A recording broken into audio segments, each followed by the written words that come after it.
My dear friend, Allahu Akbar, God is glorious. The Baha'i greeting to all of you.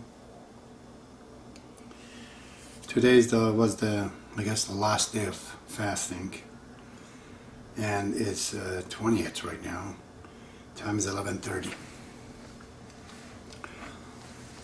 The last time I promised we are going to continue to the second part of the first verse of Kitab Aqdas, which is Divine Majesty Baha'u'llah, the Father of Humanity. He says that the ordinances and the rules and the guidance as a divine teacher that he has brought for us, he says after we recognize him, we have to follow those things, and we were going to discover what is it he is asking us to do. What is it wanting us to do? And why is that? Why is that he's asking? I've discovered to become Baha'i is like immigrations from a country such as Iran to Canada. I'm just giving an example. If you want to come to Canada, for those who have immigrated to this country, they know there's a lot of rules and regulations. You can't be doping, you can't be a smoke, I guess it's okay, but you can't be having opium, you can't have sickness, a bunch of things. You can't have criminal records. All of that is a requirement to enter to Canada. But as soon as you come to Canada, you become the citizen of the country, you go on and do anything you want to do. They don't kick you out because now you're a Canadian citizen. Basically, you break your covenant with the immigration and you do things that you were not doing before. Baha'i faith is much like that, I've discovered. We come into the Baha'i faith, before you come in, you have to reach to a sublime station, which is a lot of goodness, a lot of things you have to have. You can't be prejudiced towards mankind, you can't do a lot of things, and then you enter Baha'i faith. And in the first few weeks and days and months, you enjoy it really good. But I've seen a lot of people. Some people has to be the judge of it. I might be included in it, I don't know. I can't judge myself. But they come in and then they change. I've seen them. They backbite, they become jealous. God, they do a lot of vicious things. And nobody can kick them out because it was as simple as to sign a card and to enter the Baha'i faith. So these people had the prerequisite to become a Baha'i, but after that they forgot what they did. And this causes a lot of headache for the Baha'is, including for Baha'u'llah. Baha'u'llah complained from this a lot of time. I'm just going to bring one example. There's more of it in the book called Gleaning from the Writing of Baha'u'llah, or in one book that's not, I guess, translated. It's called Jawahir al-Asrar. There he complains a lot from the Baha'is.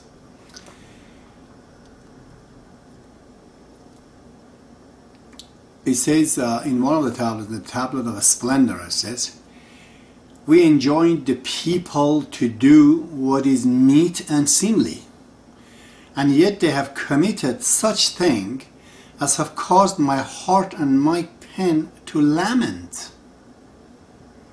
Incline thine ear to that which is sent down from the heaven of my will and the realm of my good pleasure. I sorrow not for my captivity, nor for the things that have befallen me at the hands of mine enemies. Nay, my sorrows are occasioned by those who claim to be related to me and yet commit that which causeth the voice of my lamentations to be lifted up, and my tears to flow. End quote. This is the word of Baha'u'llah. It's complaining from us. So this is why, in order that this do not happen when we become Baha'i, it's kind of Baha'i faith is the greatest theory ever been proposed by anyone, including God. No one, including God, has ever proposed such a huge theory of maybe 500 books and 113 years of four divine author, Baha'u'llah, Abdul Baha and Shoghi Effendi, have revealed and translated, interpreted a lot of things. It's a huge task, you know. It's as big as the planet, the message of Baha'u'llah. So this is why he first of all kind of, if you look at Kitab Aqdas, I'm looking at the codifications and classifications of rules in Kitab Aqdas, which by the way is not including all of it, because Baha'u'llah has revealed many tablets after Kitab Aqdas called complementary tablets, such as Tablet of Splendors and so on. And those are included in it. But even in this book, Shoghi Effendi does such a marvelous job, this engineer of God. He puts everything together and basically creates and tells us what to do. What is it that the book is? It's a big question for a lot of people. Okay, for a spirituality, what do I have to do? As I said before, spirituality is a commodity. It's very hard to come by. You can do a lot of things. I mentioned a lot of times, Bin Laden did a lot of things, but he's still a stupid and he's totally an oblivious man. The result of what he did, according to the majority of the people of the earth, is not seemingly, not nice. And yet this man sacrificed his life for this, you know, thinking that he's right. So doing good actions is very difficult. What do we do exactly to get us that quality? It's much like going after the gold, you know, after the mines. You can just dig down mountains, and then after many years you found nothing, found just the little things, and could be all wasted. This is very important task.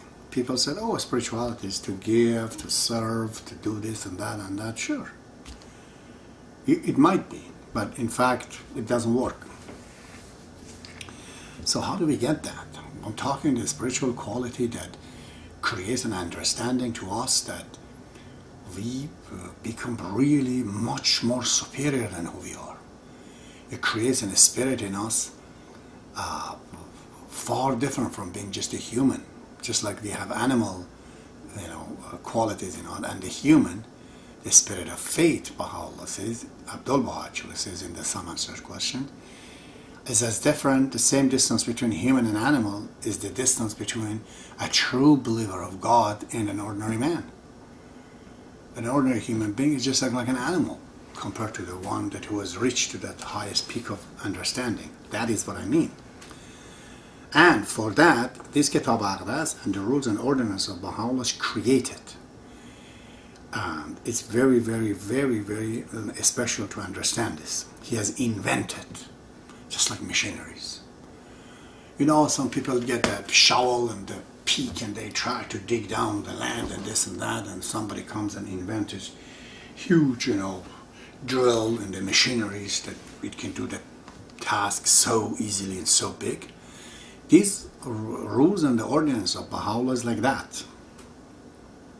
It just gets the result fast, good, guaranteed.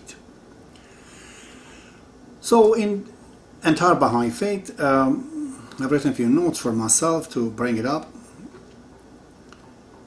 So in his way of doing things, not only you achieve one attribute, like by giving money you become generous, by saving somebody's dying in the fire you become brave, let's say. But Baha'u'llah invented ways that you can collect so many attributes at one time. You'll really travel fast to God, to that highest climax, something else that you never know. Something so different. Something as different as a child, when you talk about sex to him at age 10, he doesn't understand at all. Only when he's 15 he knows it. So this spirit of faith is like that. It's a spiritual organ. You don't know what it is, whatever I tell you, unless you have it. And this is the way to that. So Baha'u'llah, the Baha'i faith entirely, it has just like, it's like a country, it's like a planet. There are parameters, there are identifications, marks, there are boundaries, and so on. And you could, for example, bring some of those things I've written here. He says there are places of worship, for example. Those are called Mash'al-Askar or Baha'i temples. They all have 9 doors. There's one in Illinois, we have seen it. There's one in Panama. There's one now in Chile. There's one in Australia. There's one in Germany, Frankfurt. There's one in Panama, actually, in Uganda, in Kampala in Africa.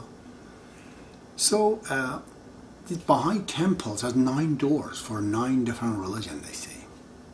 Or in the name of Baha'u'llah, which B-A-H-A means 9 numerically. Or the place of pilgrimage, like in Israel, or in Iran, or in Iraq, Baghdad. At the time only Israel is available, the Holy Land. You have to go to this place to find out what it is, because I've been in it. It's seriously a life-changing experience. What I said to them, myself, even at that time, many years ago, 20 years ago I went there, it's exactly like getting a boost. Boosts you. You just find out so many things about this world. It's transient, it's so unbelievable, so stupid when you see those things, you know, these holy places in Israel.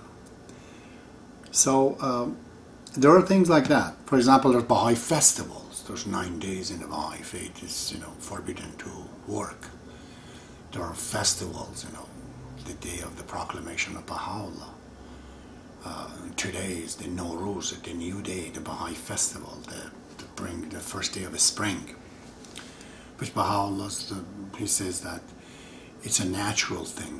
It does not, you know, even associate with religion as such, specifically. It's just a natural day. So beginning of a spring is a great Baha'i festival. Or Baha'i year, for example, it says 360 days, 19 months. We have 19 days for a month. It's not a natural month of 1 month 28 days and 1 month 31 days and 1 month 29 days. Divided it in 19 times 19 days. So it's 360, and then there's 5 days called intercalary days that Baha'is festival even had, and then, you know, the fasting. And there's a lot of stuff like that, that it just defines the parameter of the Baha'i country and identifications, you know, the hills and up and down of it, so on. And in this country that he has, Baha'u'llah's proposed a spiritual